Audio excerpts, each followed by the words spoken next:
Many of the basic principles of economics may seem obvious, but the implications to be drawn from them are not, and it is the implications that matter. When a local area is devastated by a hurricane or some other natural disaster,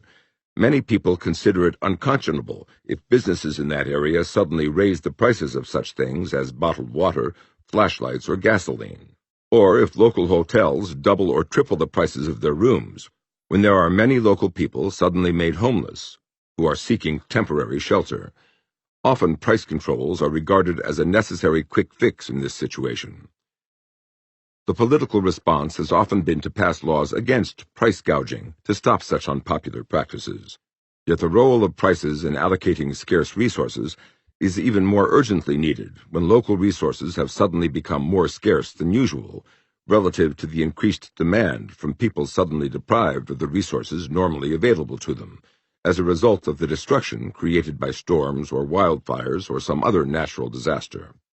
Where homes have been destroyed, for example, the demand for local hotel rooms may rise suddenly, while the supply of hotel rooms at best remains the same, assuming that none of these hotels has been damaged or destroyed. When the local population wants more hotel rooms than there are available locally, these rooms will have to be rationed, one way or another, whether by prices or in some other way.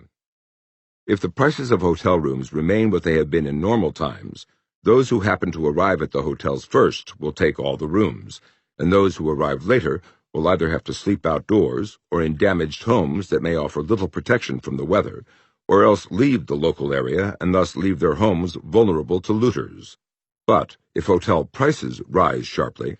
people will have incentives to ration themselves.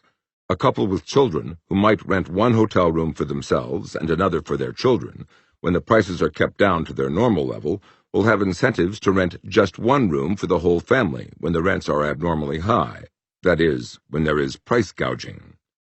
Similar principles apply when there are local shortages of other things suddenly in higher demand in the local area. If electric power has been knocked out locally, the demand for flashlights may greatly exceed the supply. If the prices of flashlights remain the same as before, those who arrive first at stores selling flashlights may quickly exhaust the local supply, so that those who arrive later are unable to find any more flashlights available. However, if the prices of flashlights skyrocket, a family that might otherwise buy multiple flashlights for its members is more likely to make do with just one of the unusually expensive flashlights, which means that there will be more flashlights left for others. If there is an increased demand for gasoline, whether for electric generators or to drive automobiles to other areas to shop for things in short supply locally, or to move out of the stricken local area entirely, this can create a shortage of gasoline until new supplies can arrive at filling stations, or until electric power is fully restored, so that the pumps at more filling stations can operate. If the price of gasoline remains what it has been in normal times, those who get to the filling stations first may fill up their gas tanks and exhaust the local supply, leaving those who arrive later with no gasoline to buy. But if the price of gasoline skyrockets, motorists who arrive earlier may buy just enough of the unusually expensive gasoline to get them out of the area of local destruction, so that they can then fill up their gas tanks much less expensively in places less affected by the natural disaster. That leaves more gasoline available locally for others. Appeals to people to limit their purchases during an emergency, like other forms of non-price rationing, are seldom as effective as raising prices.